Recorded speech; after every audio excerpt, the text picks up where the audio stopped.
mark and pay tribute to the successful completion of your term as our Lieutenant and Deputy for the administration of this most venerable order. We thank you most sincerely for all the beneficial work that you have done over the past 6 years as Lord Prior. Moreover, we feel confident that although you have retired from your high office, we can always rely on you for wisdom and advice as one of the senior bailiffs Grand Cross of the Order. The members of the Order join me in extending to you warm greetings for the future. Your Royal Highness, Lord Lieutenant, Your Worship, Your Excellencies, Your Royal Highness the Herrenmeister, my Lords, confreres, ladies and gentlemen. The splendid program and order of service you have in front of you today says that you are attending the installation of the Lord Prior of St John. So you are indeed at the right place today. Before I attempt to persuade you that I too am at the right place today, I would like to spend a few moments talking about the meaning to me of that short title, St John. Better, let me start by saying what the short title does not mean to me. So firstly, it's not simply the Order of St John. That is to say, the chivalric order, now some 20,000 strong, of which I am, and many of you here today are, proud members. Nor is it the larger group made up of order members and the more than 4,000 paid professionals that St John employs around the world, vital to the daily running of this organisation. To get to what I consider to be one St John, you need to add the more than 250,000 volunteers working worldwide to save lives, care for the sick and injured, transport disabled people, teach new mothers in poor countries how to care for the health of their infants, and many, many other initiatives to help others in need. Reading the reports about these tasks sent from our establishments around the world is an uplifting experience for anyone, and I should interleave there that I heard an inspiring report from our director in St John International today on the progress of our mother and baby program in Malawi. Approaching this question, what is one St John, in another way, St John is not simply the International Secretariat in London, which I'll refer to henceforth as St John International. It is not St John International plus the St John Eye Hospital in Jerusalem, the organisation that adds immeasurably to our worldwide standing as an international humanitarian charity. Nor is it the St John International Office, plus the St John Eye Hospital, plus the now 10 priories and 5 commanderies that are the long-established and experienced deliverers of ambulance and other health-related services around the world. To get to what one St John means to me in this context, you must add the 30 St John associations operating, often in poor countries with limited healthcare facilities in Africa, the Mediterranean and the Caribbean. Taken together, all the establishments I have just listed make up the Federation of One St John, which has its tiny but vital core here in London. I describe it as a federation because that's what it is, a large group of like-minded but autonomous establishments around the world. What is it that keeps it together? I'm stating what must be blindingly obvious to all of you here today because it enables me to draw a powerful conclusion that is not always obvious or always understood.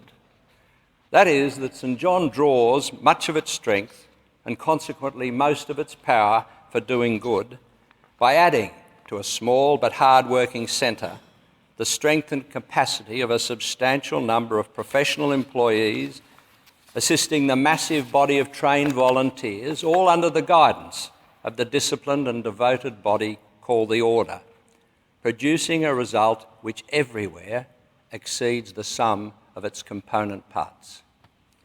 That is one St John in action, It is this synergy which keeps it together. It is what will keep it together while other bodies diminish or fade under the pressure of acting, even surviving, in a very tough world.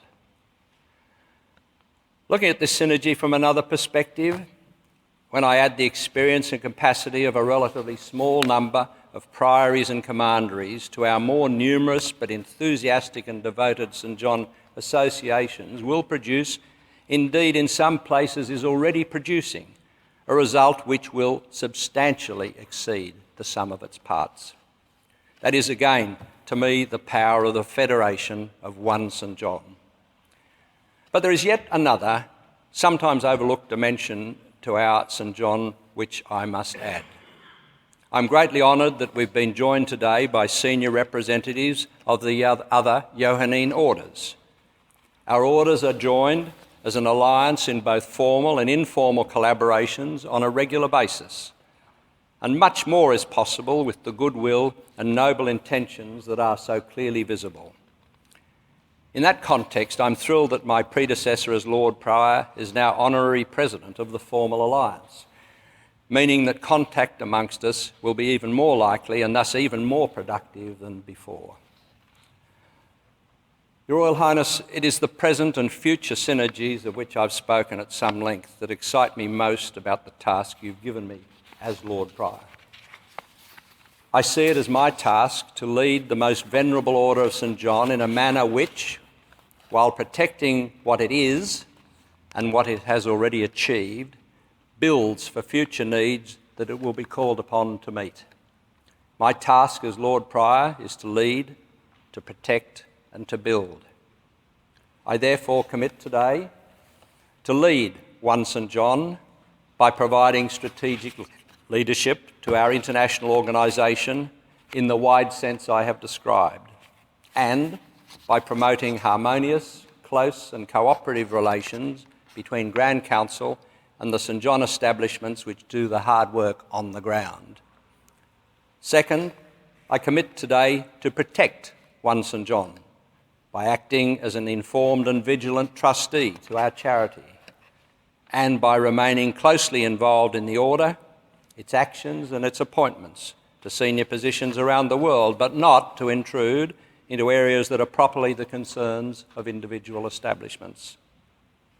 Third, I commit today to build One St John by raising its profile, by working to attract funds and by presenting our order to the wider world in which it operates, and by promoting St John as an international organisation which is, at one and the same time, a Crown Order of Chivalry, an inclusive order based on Christian values and history, and one of 5 mutually recognised orders worldwide. At a recent steering committee of Grand Council, which our immediate past Lord Prior kindly invited me to attend, the prelate of our order pointedly gave a short homily, culminating in St Benedict's advice on the election of a new abbot. It reads, "Once in post, the new abbot should so temper all things that the strong may have somewhat to strive after, and the weak naught from which they may flee away." I always listen to the prelate of our order. I heard him clearly then, and I hear him clearly now. In the years ahead, there will be much for the strong to strive after, but nothing to be fled from. That does not exclude the possibility that there will be a lot of hard work for us all. But it will be worth it to the needy who need us and to those who have the privilege to belong to One St John. In concluding, may I say thank you, Professor Mellows, for setting such an extraordinary example for me to follow.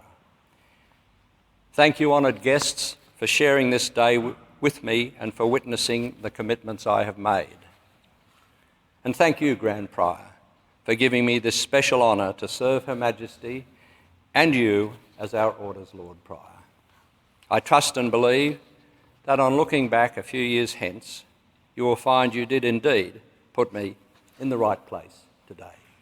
Thank you.